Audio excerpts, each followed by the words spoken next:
Oke, sekarang tadi kita sudah menambahkan audio ke aplikasi multimedia kita ya. Sekarang gilirannya video. Nah, video ini apa aja yang bisa dimasukkan? Yang pertama dia tergantung dari operating system tempat Unity terinstall ya. Jadi kalau operating system yang Anda pakai adalah Windows, maka yang bisa diimpor cukup banyak. Di sini ada file AVI, ada MOV, ada MP4, ada MPEG dan seterusnya. Ya, kalau OS X lebih sedikit dan Linux lebih sedikit lagi ya, hanya yang open source saja OGV, VP8 dan WebM. Yang kedua, kita harus memperhatikan juga apakah target platform yang akan kita buat aplikasinya ini itu mendukung video yang akan diputar dalam aplikasi kita tadi. Ya, nah kalau ini tergantung pada OS masing-masing, Anda cek aja dokumentasinya masing-masing platform. Ya, jadi misalkan kalau mau develop aplikasi yang akan jalankan di Android, dia bisa menjalankan apa aja, apakah MOV bisa dijalankan atau MP4 bisa dijalankan dan seterusnya. Ya, sebagai contoh kita akan menambahkan sebuah video ya. Untuk keperluan ini saya tidak bisa menyediakan video karena copyright ya. Jadi silakan pakai video masing-masing. Ya, tinggal drag and drop aja ke bagian aset. Saya sudah impor satu kebetulan ya. Ini video saya sendiri. Nah, silakan bikin satu buah scene baru. Kemudian buatkan satu buah game object dan tambahkan komponen video player. Ya, kita akan lihat propertinya satu persatu. Yang pertama adalah source. Ini jenis sumber dari video playernya. Apakah video klip atau dari URL? Ya, kalau dari URL pastikan bahwa URL video tersebut bisa diakses. Dan ini tentu saja butuh internet ya. Nah, karena itu kita nggak akan coba, kita akan pakai yang video klip standar aja. Nah, kalau settingnya video klip, maka dia minta video klipnya mana yang mau diputar. Ya, tinggal drag and drop aja ke sini. Play on awake ini sama seperti audio, jadi apakah pada keadaan pertama, waktu scene-nya di-load, videonya langsung di-load, ya. Wait for first frame ini artinya apakah Unity akan menunggu sampai videonya siap dijalankan atau tidak. Ya, kalau ini dinyalakan, aplikasi mungkin akan sedikit hang, sedikit aja sampai videonya siap, baru videonya dijalankan. Kalau mati, ada kemungkinan beberapa frame awal itu tidak muncul sampai akhirnya videonya sudah selesai di load. Setting berikutnya loop, apakah videonya ngeloop ya, setelah sampai di akhir, apakah dimainkan lagi. Kemudian playback speed, ini dari 0 sampai 10 ya, kecepatan videonya berapa kali. Nah, setting berikutnya, render mode, ini adalah cara rendering videonya. Ini ada beberapa mode yang bisa dipilih, kita akan lihat beberapa aja. Ya. Yang pertama, atau dua ya, ada kamera far dan near plane di sini. Ya, ada kamera far plane dan ada kamera near plane. Nah, ini apa sih sebetulnya? Kalau kalian ingat teori dari sebuah kamera, ya ini ada kamera, kamera itu selalu punya dua buah plane. Plane yang pertama adalah near plane, dan yang kedua adalah far plane. Ya, benda apapun yang ada lebih dekat dari near plane itu tidak akan terlihat oleh kamera. Ya, demikian juga benda yang ada di belakang far plane itu juga tidak akan terlihat oleh kamera. Lalu yang terlihat apa aja? Ya, objek-objek yang berada di antara near dan far, di tengah-tengah sini. Ya, itu namanya frustum kamera. Ya, jadi jangkauan penglihatan si kameranya itu yang bentuknya trapesium itu disebut sebagai frustum. Ya, Jadi ada near plane, ada far plane. Nah, video itu bisa dirender di kamera far plane maupun di kamera near plane. Nah, tergantung dari setting kita, kalau ada user interface, ya, UI itu bisa ada di atasnya near plane kamera, terutama kalau UI kita adalah screen space yang overlay. Ya, kita akan lihat satu persatu. Nah, kita akan coba untuk setting yang kamera far plane dan near plane satu persatu, ya, yang far dulu. Nah, karena ini butuh setting kamera, di drag and drop aja main kamera kita ke sini. Ya, dan perhatikan bahwa kamera saya sekarang berada di posisi 00-10 dengan near-nya 0,3 dan far-nya adalah 1000. Ya, ini artinya benda-benda yang berada lebih dekat dari 0,3 jaraknya dari kamera tidak akan dirender. Yang lebih jauh dari 1000 juga tidak akan dirender. Ya, misalkan ini saya ganti 5. Kemudian katakanlah ada sebuah sprite atau gambar biasa ya. Ini kebetulan saya sudah punya sebuah sprite. Ada gambar biasa di posisi 005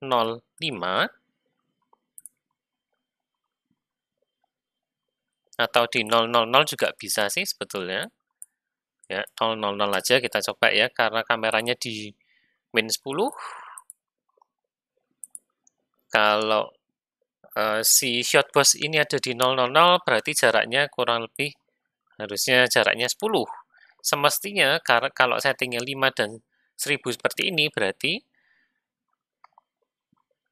shotbox-nya terlihat.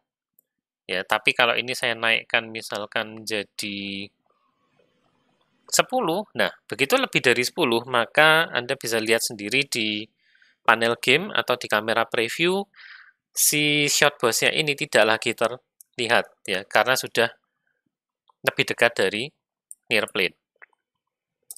Nah, ini saya kembalikan jadi 5 dulu.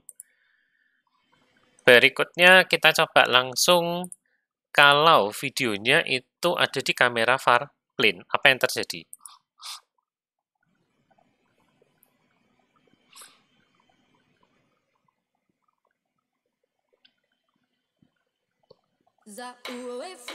Ya, jadinya seperti ini. Si shotbox-nya ternyata menutupi videonya. Ya, itu terjadi kenapa? Ya, karena si kameranya itu melihat shotbox-nya dulu. Ya, kemudian jauh di ujung, ya di jarak 1000 dari kamera itu ada far plane dan video kita dirender di far plane. Nah, kalau ini kita ganti menjadi near plane, efeknya bagaimana?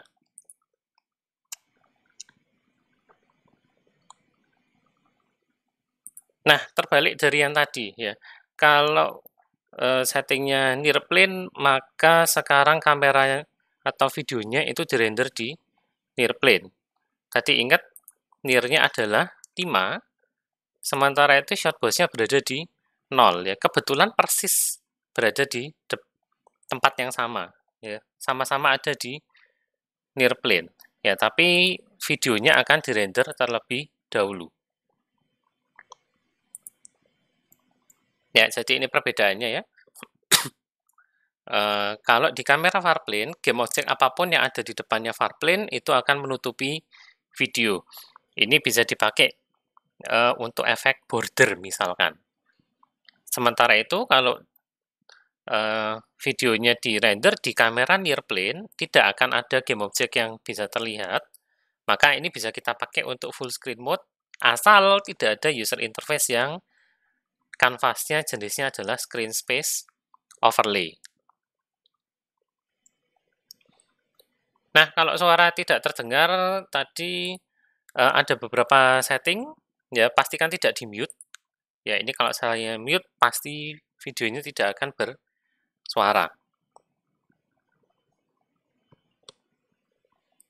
Ya, nggak ada suaranya sekarang. Kalau mute-nya dimatikan, ada suaranya.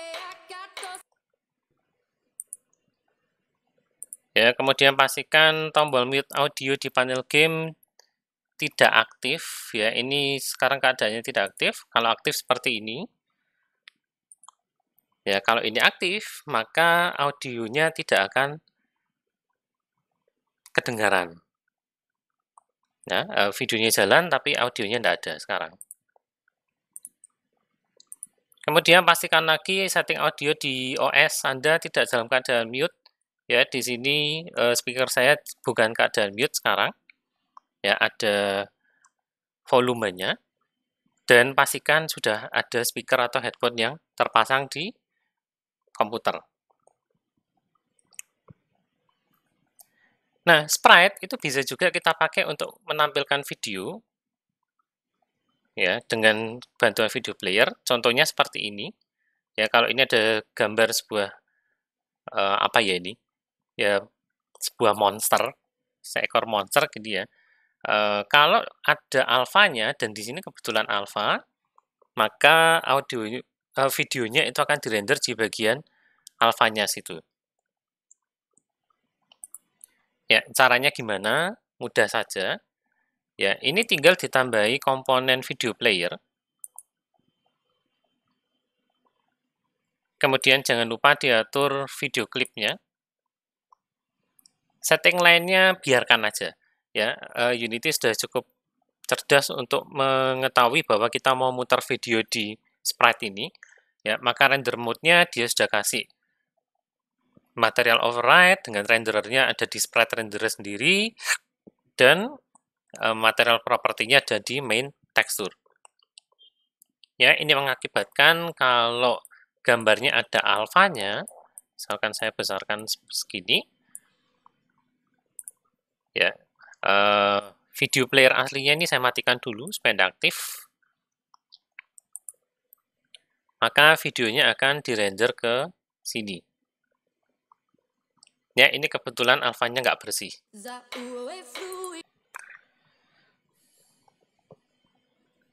Ya, jadi itu cara untuk memutar video. Nah, mungkin ada yang bertanya-tanya, bisakah kita menampilkan video di user interface? Ya, jawabnya bisa. Kita akan pakai bantuan raw image. Ya, jadi ini contoh videonya, kurang lebih seperti ini. Ada sebuah raw image, kemudian di bawah ada slider. Ya, ini untuk memberitahu user videonya sudah sampai mana sekarang. Ya, maka ini saya akan hapus dulu dua-duanya. Kemudian sediakan sebuah raw image.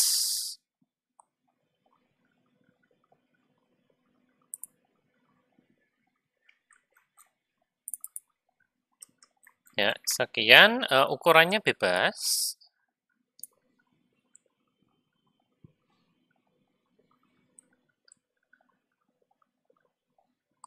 Untuk ukuran saya akan bikin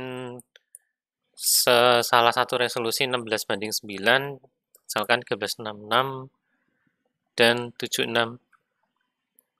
Oh, sebentar, ini kanvasnya saya belum atur modenya ya.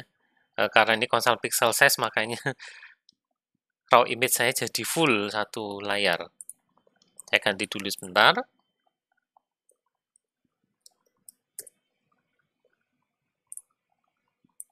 Ya, misalkan ada raw image dengan ukuran sekian. Kemudian di bawahnya ada sebuah slider.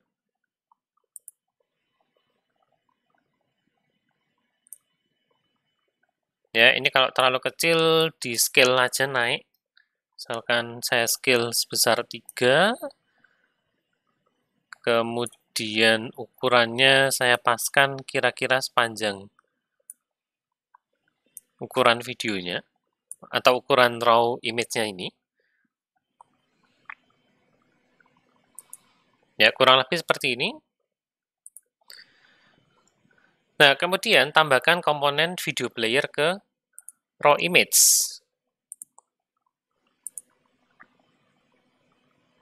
Ya, tambahkan aja ke sini. Ya, cuman sayangnya untuk raw image kita tidak bisa langsung memutar videonya seperti tadi. Ya, hasilnya akan seperti ini. Putih, tapi sebetulnya videonya sudah jalan. Ya, Anda bisa dengar audionya aja yang jalan, tapi videonya sendiri nggak ada. Nah, gimana caranya sekarang kalau kita mau memainkan videonya? Ya, maka kita akan gunakan bantuan script. Ya, buatkan sebuah script baru.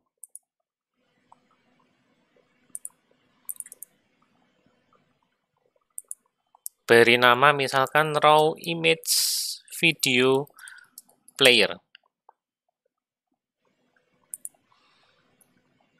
Ya, kemudian biar nggak lupa, ini langsung dipasang aja. Bentar.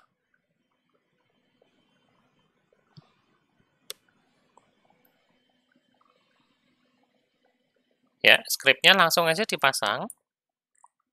Kemudian kita akan edit.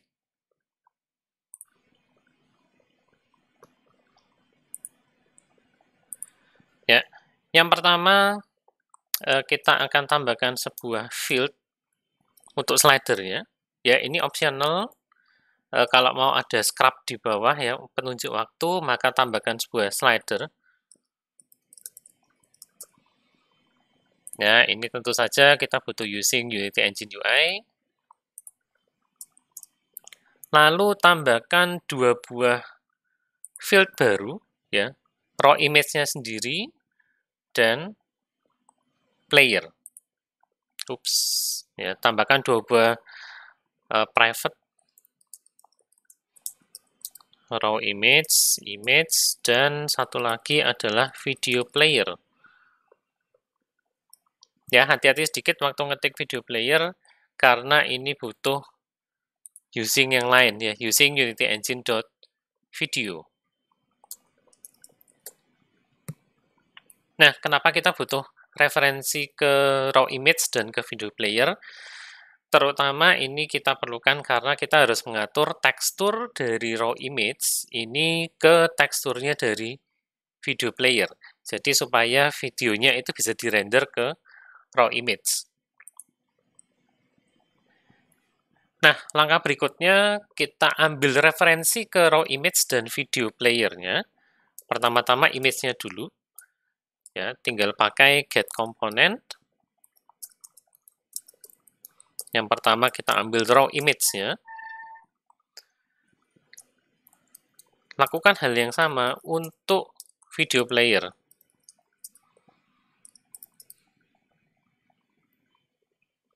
Ya, seperti ini. Nah, berikutnya kita akan mulai sebuah coroutine untuk memainkan videonya sendiri.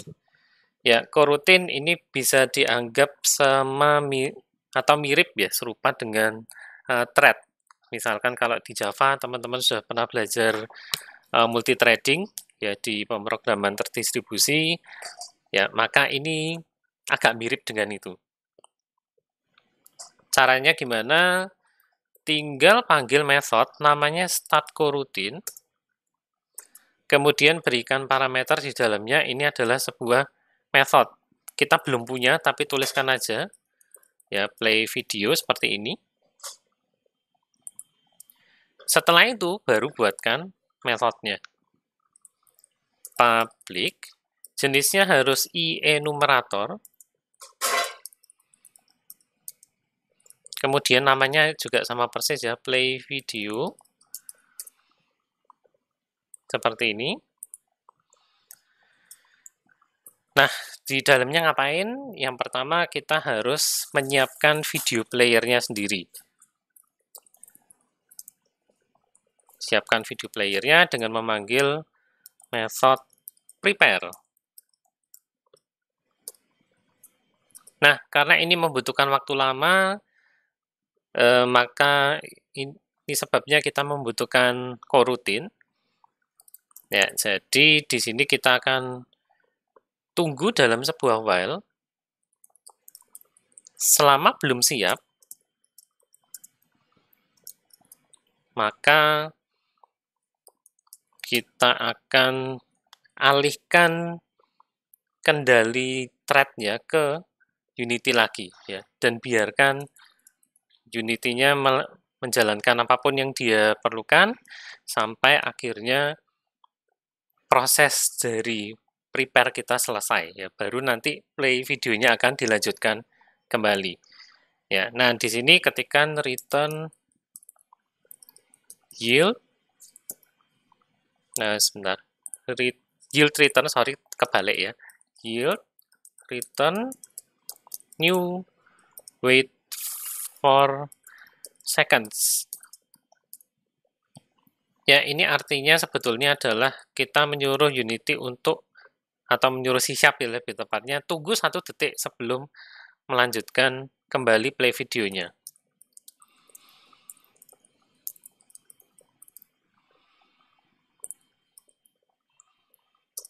Ya, kalau sudah siap, break, kita keluar dari while-nya.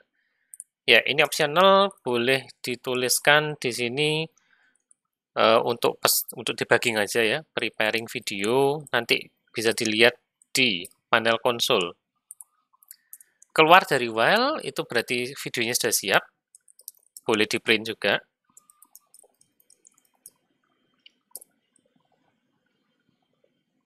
Nah, setelah videonya siap, kita perlu melakukan satu langkah yang paling penting, yaitu mengatur teksturnya dari raw image ke teksturnya dari video player. Ya, maka diatur image.texture sama dengan player.texture. Ya, setelah itu jangan lupa video playernya dimainkan dengan method play.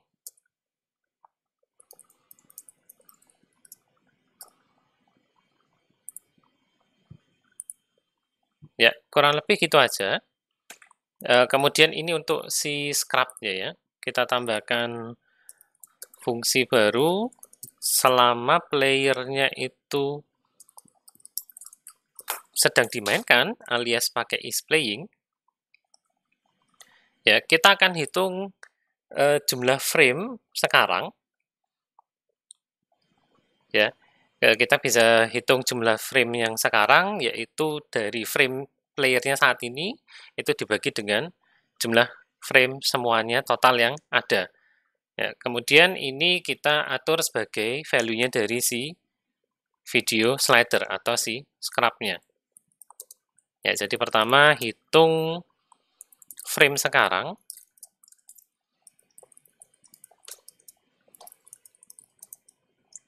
Didapat dari player.frame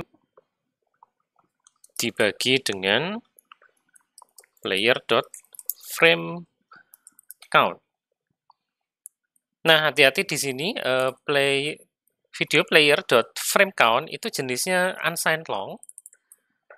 Ingat pembagian di C# kalau long dibagi dengan long, hasilnya tetap long. Padahal kita butuhnya float. Jadi pembaginya itu di cast menjadi float terlebih dahulu, ya supaya hasilnya menjadi pecahan. Nah, berikutnya ini kita jaga nilainya frame count supaya hanya antara 0 sampai 1, ya. Karena slider kita nilai minimumnya adalah 0 dan nilai maksimumnya adalah 1. Ya, maka kita jaga nilai frame count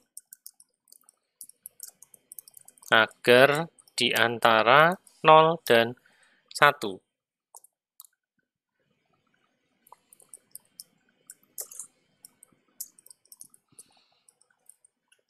Gunakan aja bantuan dari kelas mathf, ada perintah clamp di sana.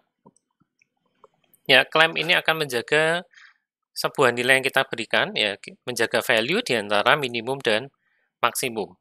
Maka kita ingin menjaga frame count di antara 0 dan 1.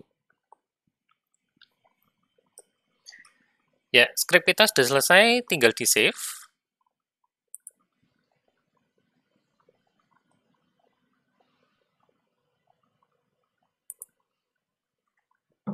Ya, kemudian jangan lupa diatur video slidernya ke slider yang sudah dibuat tadi. Kemudian tinggal jalankan.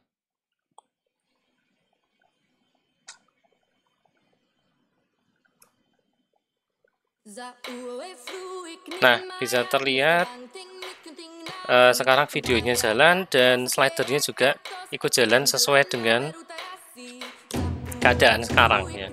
Walaupun ini untuk saat ini slidernya belum bisa di drag, sama kalau kayak di YouTube ya, ini harusnya kan bisa di drag ya. Ini masih belum untuk saat ini. Ya, tapi paling enggak kita sudah punya video player sederhana di Unity dengan bantuan raw image dan slider. Ya, untuk latihan berikutnya silakan implementasikan tombol pause dan resum. Ya, kalau tombol pause-nya ditekan, maka videonya berhenti. Ya, opsional Anda boleh bikin 2 tombol, atau kalau bisa pakai 1 tombol aja. Kalau tombol pause ditekan, dia berubah jadi resum. Ya, sesuai namanya, kalau tombol resum ditekan, maka videonya akan jalan lagi. Ya, dan kalau Anda pakai 1 tombol, yang tadinya resum berubah lagi jadi pause. Berikutnya implementasikan tombol replay ya untuk memainkan ulang videonya. Tapi tombol ini tidak aktif selama video masih dijalankan. Ya, tombol replay baru aktif kalau videonya sudah selesai dimainkan. Kemudian berikutnya implementasikan juga tombol play. Jadi videonya tidak langsung dijalankan waktu raw image-nya muncul di layar ya. Kalau sekarang saya tekan play di sini, videonya langsung dimainkan. Ya, tombol play membuat videonya tidak langsung main, tapi hanya ketika tombol play-nya sendiri diklik. Dan kalau tombol play-nya sudah diklik, maka boleh di-disable ya untuk menghindari usernya ngeklik tombol play-nya berulang-ulang. Ya, silakan dicoba terlebih dahulu.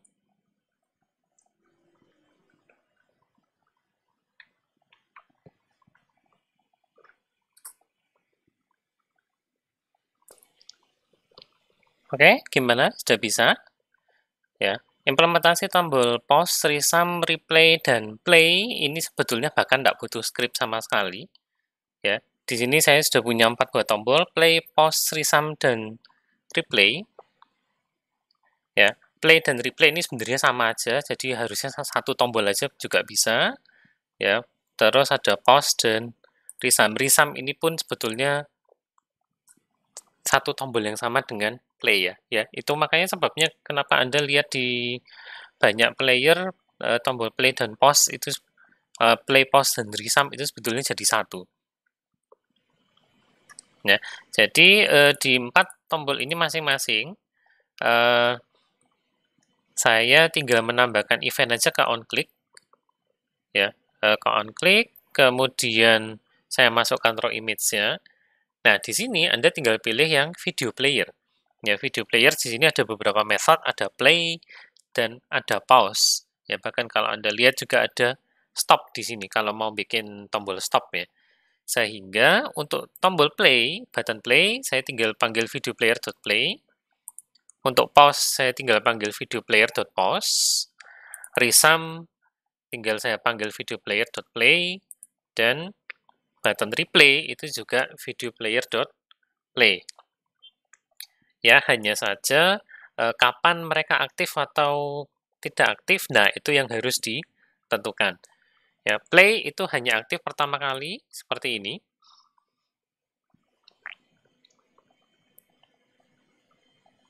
Ya, ups, ini semuanya jadi pause. Play-nya tadi saya default-kan jadi selalu false ya, harusnya enggak.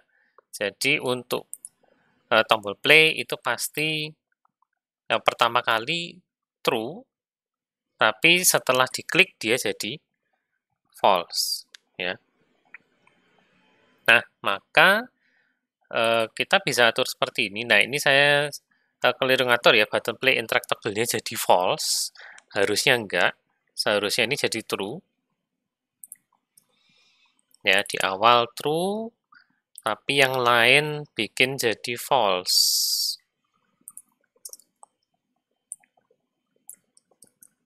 Supaya nggak bisa diklik.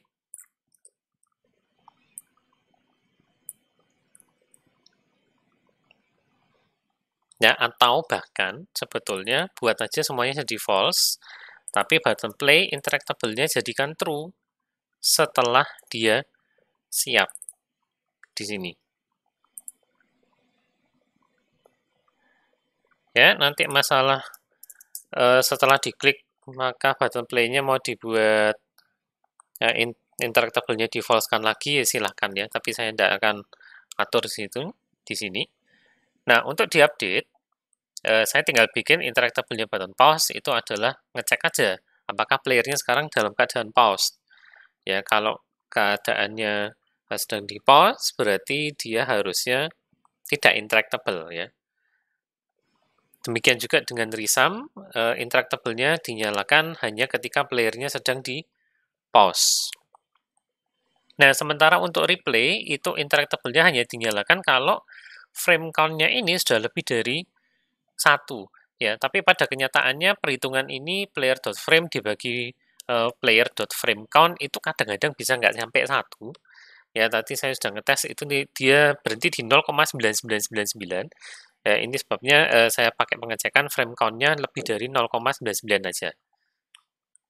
Ya, ini kalau dijalankan kurang lebihnya seperti ini.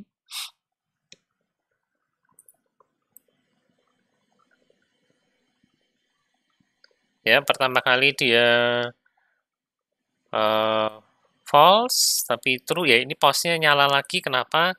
Karena sekarang dia memang keadaan tidak di pause. Ya, tapi kita tidak bisa ngecek juga apakah dia sedang playing. Karena memang pada saat ini videonya tidak dalam keadaan playing. Ya, tapi kalau diklik videonya jalan, Anda bisa pause sebentar, bisa di resum, bisa di pause lagi, dan seterusnya. Ya, play dan resum ini efeknya sama untuk saat ini. Jadi mau satu tombol aja tidak masalah. Tombol replay nanti baru aktif kalau videonya sudah jalan, sudah sampai di akhir ya. Nah, maka kita sudah belajar banyak hari ini ya. Kita sudah mencoba menambahkan audio sendiri dan barusan kita juga sudah bisa menambahkan video dengan membuat video player. Ya, maka berarti semua komponen multimedianya lengkap ya. Sudah ada teks, sudah ada gambar, sudah ada animasi, sekarang bahkan bisa ditambahkan audio dan ditambahkan video. Ya, semoga setelah ini Anda bisa berkreasi lebih banyak dalam membuat aplikasi multimedia ya. Ketemu lagi di kelas DMA berikutnya ya. Kita akan bahas hal-hal lain yang bisa membuat aplikasi multimedia kita bisa menjadi lebih kaya dan menarik ya. Sampai ketemu lagi.